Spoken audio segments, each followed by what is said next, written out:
got psoriasis when she was just 3 years old. As a young child, she wasn't aware of being any different from other children until she went to school. When I was 3, I barely remember having it. But I never thought of it being, you know, a horrible disease. I didn't even think it was a disease. I just thought it was a skin thing. I really didn't think it was a big problem until I was at school, probably 6 or 7 years of age, and the kids and like, oh, what's that on your leg? And few of them called me a horrible name, you might laugh, but disease, because my name's Denise. So then I realised, oh, this isn't normal, because I didn't see it as a problem until it was pointed out to me. I'm older now, so makeup is fab, but when you're a child, you never use makeup. So I had it on my arms quite a bit, I said a little bit now, and on my body, you know, and in school you always had like a little dress and the legs were shown, and I'd try and get long socks, but sure it didn't cover it all, you know. Denise's childhood was characterised by painful treatments. My parents said they had to descale me. They did that a lot, and you know, basically scrub the dead skin off and then bat me, and they said they hated doing that because the screams, obviously I was a child. I don't remember that. I'm glad I don't remember that, but they said it was awful. Denise's illness has also affected her career choices. She now works as a manager for a service company on the Irish Railways. I'm really enjoying my job at the moment. I work on the trains, so I travel to on a different route every day. I do work with a catering company, but I don't cook any of the food myself. I just wouldn't feel right serving people, you know, with this, especially with the public. They probably don't mean it, but the looks that you get if they catch a glimpse of your scalp, or you know, if I have to wear a black shirt, the flakes and that, it's hard to hide that, and you're constantly watching it. And I do wear black cardigans in work, and I'll run into the toilet and shake it off every so often just to make sure it's clear, like. So I would try my best to wear nice grey. It's just easier.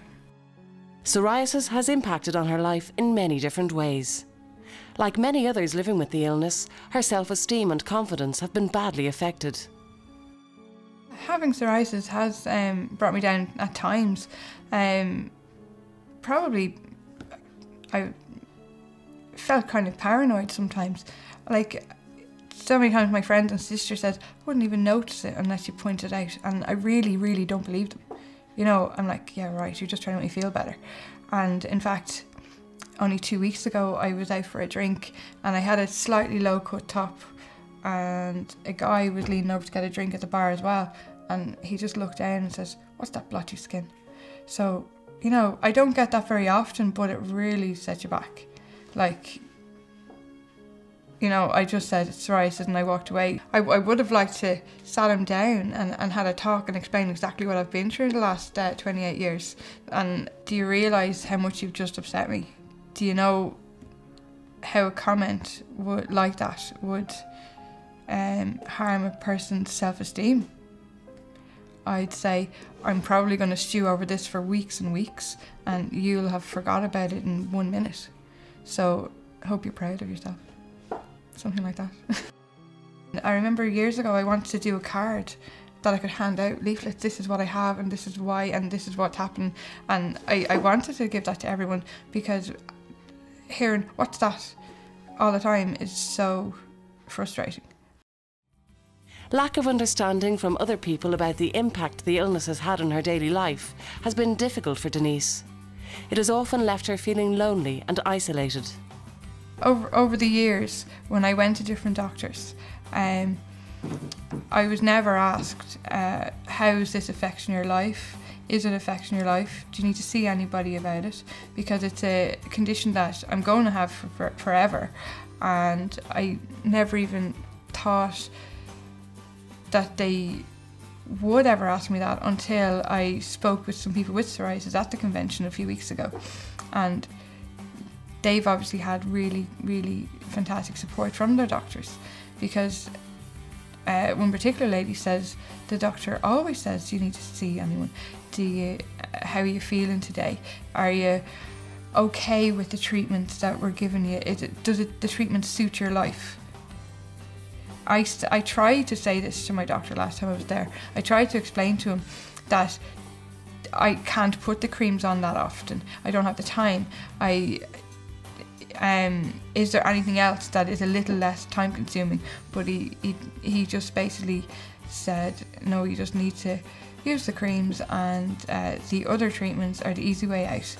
Well, I did some research myself, and I found Psoriasis Ireland on Facebook actually, and when I was talking with people online and about their treatments and my treatments, and they mentioned the systematic ones, I was like, God, I never heard of that.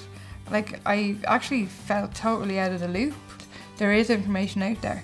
You have to really look for it though. It's not as available as other diseases. It's not as well known. So you probably have to look in places where you wouldn't think. Even though Denise has had psoriasis from an early age, there is still a part of her that doesn't accept it as a lifelong condition. There's still a tiny bit of hope. Maybe they'll find something. I'd love that, you know. But as it's, you know, known as hereditary and you're born with it and then something triggers it, then I don't think they can't cure something like that. But no harm in dreaming, you know.